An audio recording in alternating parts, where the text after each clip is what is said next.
Hey everyone, how are we? My name is Sean Molesky. I'm a recent high school graduate from Springfield High School in Springfield, Pennsylvania, Delaware County. I'm now an entrepreneurship and innovation management major at Temple University. Some of my favorite qualities about myself are I'm adaptable, which I'll get to in a later point, but I'm adaptable, I work well with others, and I'm a leader, and I work hard for all of that. My high school is very collaborative, and so is my university right now. But my high school, at least once a week, we were doing a group project in one or two of my classes, and I loved that. I loved all of it. In fact, the story I want to share with you is we had to do this project in my history class. So it was about the 1920s, the culture, all that stuff. Details aren't as important, but so we didn't really know where to start. There were 7 of us in this group. We really didn't know each other. But my teacher told us to select a leader, and I had 2 or 3 friends on that project, so they all elected me leader, and without even knowing it, I went through Tuckman's model and leadership qualities that I didn't even know I had then, but worked out. So we got in this big group. Everyone agreed I was going to be the leader.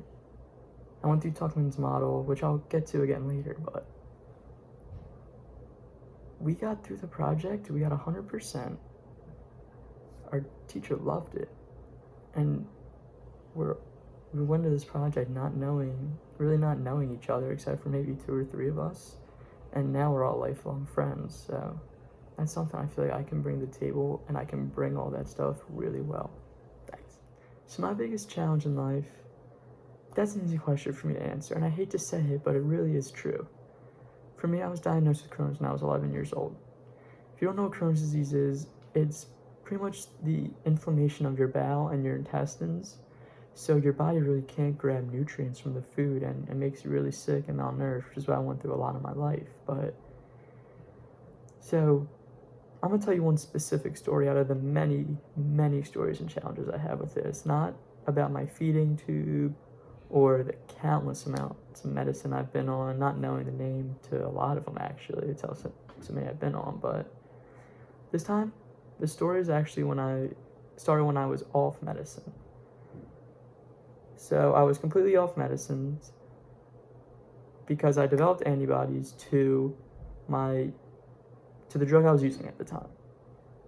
And we had no idea where to go from there. My doctors and parents and I sat down. We were waiting for this miracle drug that was supposed to come out for Crohn's patients within the next 6 months.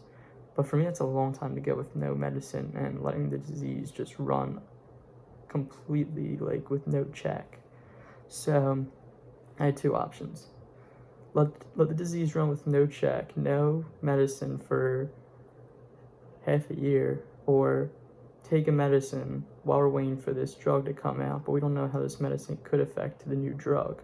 It was called the Crohn's miracle drug and everything, but I'll get into how that went downhill later. So I decided, let's go on Humira for a while. Small drug, a lot of people use it, a lot of people for Crohn's, and we didn't think it would really cause much of a difference, so I could still get this new medication.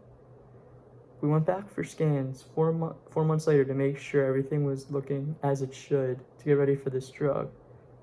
And my disease actually cleared up way more than we thought it would, to the point where I could go in and get the bad parts surgically removed, which was so happy for me, because even though a lot of 13, 14-year-olds are going to be terrified of going in for a surgery, I saw it as, hey, they know what's wrong with me.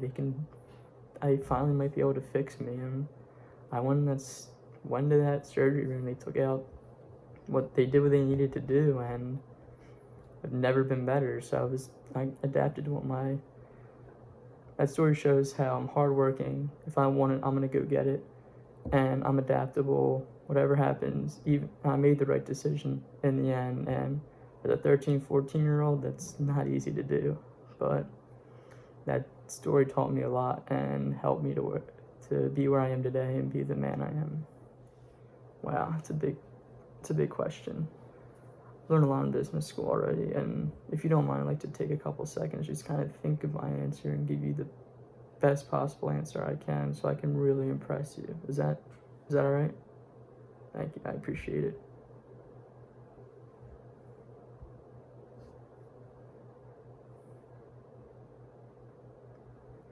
So we started with teamwork. Teamwork was the big foundation we laid pretty much everything on, and I wouldn't have it any other way. Learned about how to be a leader, which I'll go into, how to use Tuckman's model and how to get everyone to really be a team, not just be a team and then whatever later, but be a team and stay a team, be friends, which is what I did with my first story actually. Tuckman's model states that you have to form, storm, norm, perform, and adjourn, which, long story short, means you come together, you meet, you hang out, you become friends, you do your work, you put your best foot forward, put out your best possible product, and then you leave. But our project was different. We did all of that. We did it to perfection, except adjourning. Adjourning is when you leave. But we became friends. This team was built into something that we like to call our family, and people that I genuinely care about, which I think is the best thing that could have ever come from this project. They're my best friends, so I think that's great. But we've also learned about how to be a leader, which for me was important because being an entrepreneur, I want to lead people. I want to work and be the best leader I can, not just to tell people to do something, but to make sure they feel inspired and they want to work for me. So being a leader was huge for me. And we also learned a little bit about keeping up with the news, reading the Wall Street Journal, and stuff you learn about, like WeWork's CEO.